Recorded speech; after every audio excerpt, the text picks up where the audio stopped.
సమావేశంలో ఆంధ్రప్రదేశ్ తెలంగాణ ముఖ్యమంత్రులతో మీటింగ్ పెట్టిండ్రు. మేము ఆ రోజే చెప్పినాం, నువ్వు మీటింగ్కి వెళ్ళొద్దు, వెళ్తే అపెక్స్ కమిటీ మీటింగ్ వెళ్ళు తప్ప ఇలాంటి మీటింగ్లకు వెళితే తెలంగాణకు అన్యాయం జరుగుతుంది అని బీఆర్ఎస్ పార్టీ స్పష్టంగా చెప్పింది. రేవంత్ రెడ్డి కూడా నేను పోతలేను పోను అన్నాడు. రేపు మీటింగ్ అయితే ఇవాళ పొద్దుగాల కూడా పోనన్నాడు. కానీ ఈ లోపల ఏమైందో పొద్దుకి విమానం ఎక్కిండు, పోను అనుకుంటేనే తెల్లారిపోయి మీటింగ్ అటెండ్ అయ్యిండు. మరి ఆ రోజు మేము అడిగినాం, బీఆర్ఎస్ పార్టీ పోనన్నావు కదా ఎందుకు పోయినావని మేము ప్రశ్నించినాం. ఢిల్లీలో విలేకరులు కూడా అడిగినారు. అడిగితే లేలే నేను సంతకమే పెట్టలేదు అన్నాడు. లేలే ఏజెండాలో బంకచర్ల ఐటమే లేదు అన్నాడు. పోను అనుకుంటా పోయి మీటింగ్లో కూర్చున్నాడు. సంతకం పెట్ట అనుకుంటా పోయి సంతకం పెట్టిండు. ఎజెండాలో బనకచెర్ల గోదావరి లేదని పచ్చి అబద్ధాలు మాట్లాడిండు. మేమేం చేసినాం, ఇగో ఎజెండాను బట్టబయలు చేసినాం.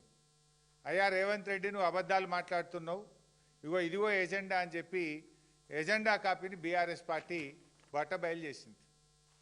ఇది 16/7/2025 నాడు ఢిల్లీలో ఇరు రాష్ట్రాల ముఖ్యమంత్రులతో కేంద్ర జలవనరుల శాఖ పెట్టిన మీటింగ్ ఎజెండా కాపీ ఇది. లేవా అరబై ఏం చూపిస్తలేరు తమ్ముడు, పెట్టుకోలేదా? సరే పర్లేదు. This is the agenda copy. ఈ ఎజెండాలో మీరు చూడండి, ఫస్ట్ ఐటమే Godavari Banakacherla link project. The very first item Godavari Banakacherla link project. ఎజెండాలో లేదని ముఖ్యమంత్రి గారు విలేకరుల సమావేశంలో పచ్చి అబద్ధాలు మాట్లాడి ఆ వీడియో కూడా నేను మీకు చూపిస్తా. అయితే ఇది ఎజెండా మేము బయట పెట్టడమే కాదు, ఆంధ్రప్రదేశ్ మంత్రి నిమ్మల రమానాయుడు గారు కూడా రేవంత్ రెడ్డి బండారాన్ని బయట పెట్టిండు.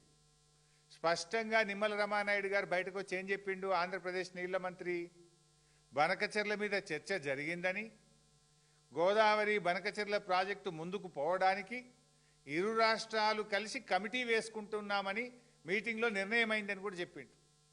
ఏది, గోదావరి బనకచెర్ల ఇష్యూ పరిష్కారానికి ఇరు రాష్ట్రాలు